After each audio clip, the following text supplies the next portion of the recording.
35 లక్షల రూపాయలు కూడా యాదవ్ భవన్ ఫస్ట్ ఫ్లోర్ కట్టడానికి కేటాయించడం జరిగింది.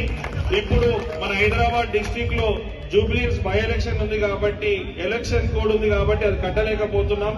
ఖచ్చితంగా నవంబర్ 15 తర్వాత నుంచి దాని ప్రక్రియ పూర్తయి నవంబర్ ఎండింగ్ లోపల భూమి పూజ చేస్తానని కూడా ఈ సభాముఖంగా ప్రమాణం చేస్తున్నా.